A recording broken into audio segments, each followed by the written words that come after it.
స్థానిక శాసనసభ్యులు గౌరవనీయులు శ్యాంబాబు గారు,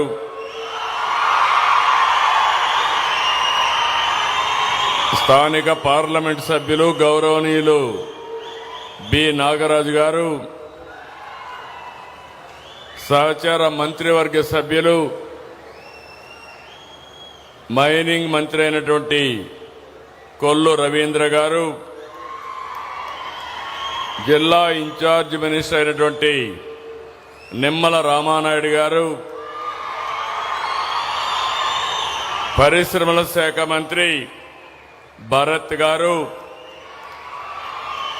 గౌరవ శాసనసభ్యులు జయ నాగేశ్వర రెడ్డి గారు, పార్థసారథి గారు, దస్తగిరి గారు, మైనింగ్ అండ్ ఎక్సైజ్ సెక్రటరీ అయినటువంటి ముఖేష్ కుమార్ మీనా గారు, జిల్లా కలెక్టర్ సిరి గారు, ఈరోజు ఎలాంటి ఒక మంచి కార్యక్రమాన్ని చాలా సమర్థవంతంగా నిర్వహించినటువంటి Triveni earth movers and infrastructure private limited ఎండి, ఈ గోల్డ్ మైన్ కారకులు ప్రభాకరన్ గారు, డైరెక్టర్ గౌరవనీయులు కార్తికేయన్ గారు, ఈరోజు నేను జొన్నగిరికి వస్తే నాకు అఖండ స్వాగతం పలికిన సోదరి సోదరులందరికీ నమస్కారాలు, అభినందనలు, శుభాభినందనలు. మీ ఊర్లో గోల్డ్ మైన్ వచ్చిన దానికి మీరందరూ ఆనందంగా ఉన్నారు. మన రాష్ట్రంలో ఒక సువర్ణ అధ్యాయం మొదలైంది. ఈ అధ్యాయానికి రతనాల సీమ, రాయలసీమ కేంద్రమైంది. నా జీవితంలో ఎప్పుడూ మరిచిపోలేని సంఘటన ఈ జొన్నగిరి సంఘటన. దేశంలోనే అతిపెద్ద ప్రైవేట్ రంగం గోల్డ్ మైనింగ్ ప్రాజెక్టు ప్రారంభించుకోవడం శుభ పరిణామం. అలాగే విస్తరణ యూనిట్ కూడా శంకుస్థాపన చేసుకున్నాం. ఈ ప్రాజెక్టు చేపట్టిన జియో మైసూర్ సర్వీసెస్ని త్రివేణి ఎర్త్ మూవర్స్ సంస్థల యజమానానికి, ఉద్యోగస్తులకు, ఇప్పుడే కార్మికులను చూశాను, లోకల్ కార్మికులు కూడా చాలా హుషారుగా ఉన్నారు, సమర్థవంతంగా ఉన్నారు. వాళ్ళందరికీ అభినందనలు, శుభాభినందనలు. జొన్నగిరి ఘనత నేటిది కాదు. ఈ ప్రాంతానికి ఎంతో చరిత్ర ఉంది. ఈ ప్రాంతాన్ని సువర్ణగిరి అని పిలిచేవారు. అశోకుడి 4వ రాజధాని ఆనాటి సువర్ణగిరి, ఈనాటి జొన్నగిరి.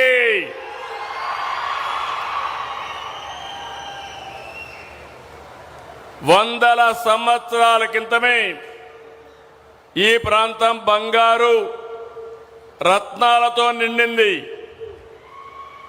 ఇక్కడ దగ్గరలో లభించిన అశోకుడి ఎర్రగుడి శాసనాలు ఈ ప్రాంతం యొక్క వైభవాన్ని చాటి చెప్తున్నాయి. అవునా కాదా తమ్ముళ్ళు అని మిమ్మల్ని అడుగుతున్నా. రాయలసీమ అంటేనే రతనాల సీమ. శ్రీకృష్ణదేవరాయల కాలంలో సీమలో రతనాలు రాసులుగా పోసి అమ్మేవారు. ప్రపంచానికి కోహినూర్ డైమండ్ కూడా అందించింది మన రాష్ట్రం నుంచి. మీరందరూ గుర్తుపెట్టుకోవాలి. ఇప్పుడు కూడా వజ్రు కరూరు కానీ ఈ ప్రాంతంలో అప్పుడప్పుడు బయట వాళ్ళు కూడా వచ్చి ఎక్కడన్నా డైమండ్స్ రత్నాలు దొరుకుతాయని వేటలో ఉంటారు. అంటే అది మన చరిత్ర. కాలక్రమేణా రాయలసీమ ఎడారిగా మారే పరిస్థితులు వచ్చాయి. ఈరోజు గర్వంగా చెప్పగలుగుతున్నాను, సాగునీటి ప్రాజెక్టులను పూర్తి చేసి రాయలసీమను కాపాడాలనే ఆలోచన వచ్చిన ఏకైక వ్యక్తి నందమూరి తారక రామారావు గారు.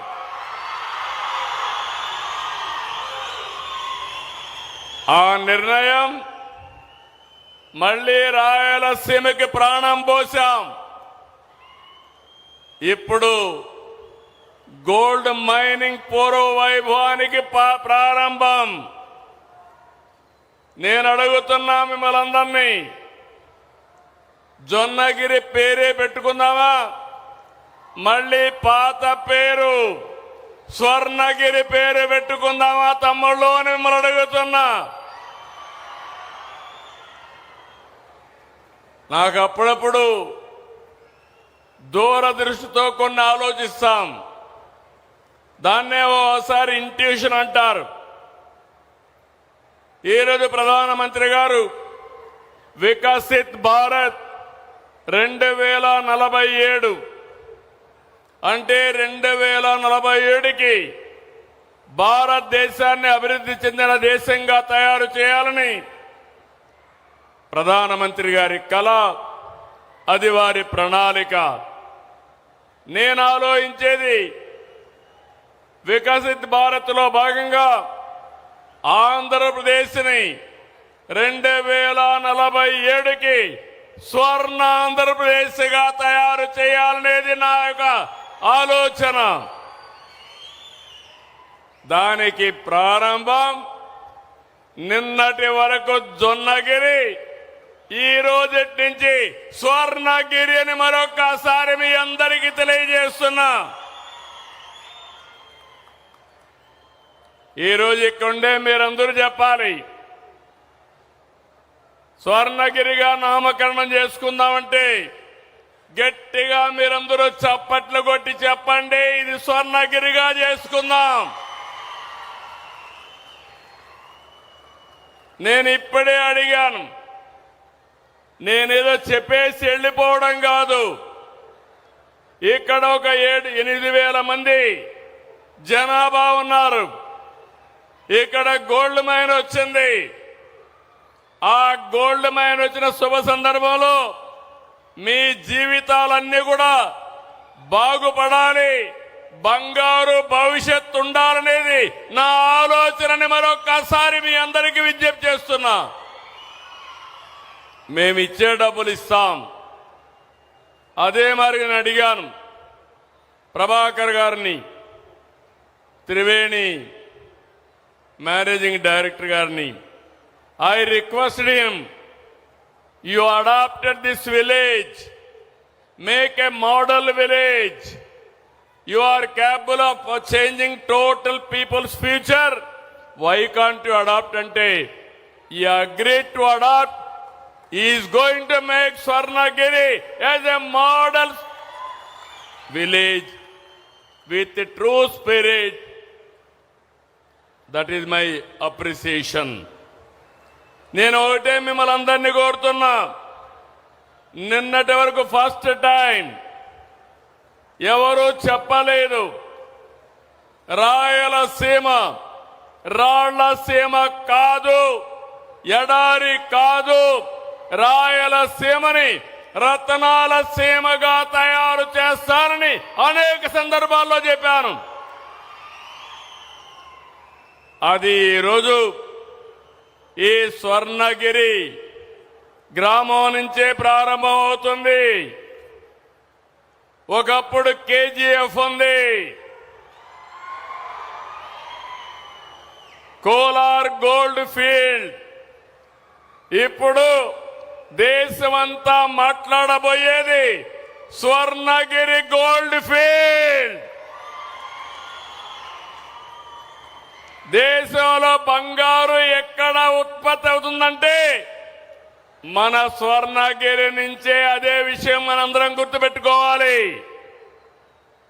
ఈరోజు దేశం అంతా కూడా 80,800 టన్నులు బంగారు దిగుమతి చేసుకుంటున్నారు.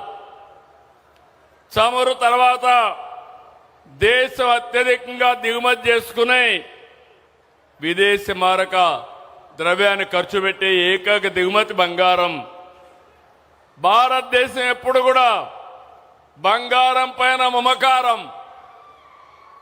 ప్రతి ఒక్కరు కూడా కాస్తో కూస్తో బంగారు ఉంటే దానివల్ల చాలా భరోసాగా ఒక ఇంటికి గౌరవంగా ఆలోచిస్తాం. అయితే ఈరోజు మన దగ్గర కనీసం సంవత్సరానికి 1 టన్ను ఉత్పత్తి అవుతుంది. ఇప్పటికి 400 కేజీలతో బంగారం ఉత్పత్తి ప్రారంభమైంది. ఇది 1000 కిలోలకు వెళ్తుంది. ఇప్పుడే నేను మాట్లాడాను. ఇక్కడ మనం ప్రారంభించిన 2వ యూనిట్తో కలిపి 50 మెట్రిక్ టన్నులు బంగారాన్ని మన ప్రాంతం నుంచే ఉత్పత్తి చేయబోతున్నాం. ఇది ఒక చరిత్రని మీ అందరికీ విజ్ఞప్తి చేస్తున్నా. దీనివల్ల ఇప్పటికే ఒక 800 మందికి ఉద్యోగాలు ఇచ్చారు. తొందరలోనే 1500కు పెంచుతారు. ఇవన్నీ కానీ అయితే 5000 మందికి ఈ స్వర్ణగిరి గోల్డ్ మైన్స్ లోనే, గోల్డ్ ఫీల్డ్ లోనే ఉద్యోగాలు వస్తాయని చెప్పి మీ అందరికీ విజ్ఞప్తి చేస్తున్నా. రెండోది, పత్తికొండ నేను ఎప్పుడు కూడా ఇష్టపడే నియోజకవర్గం.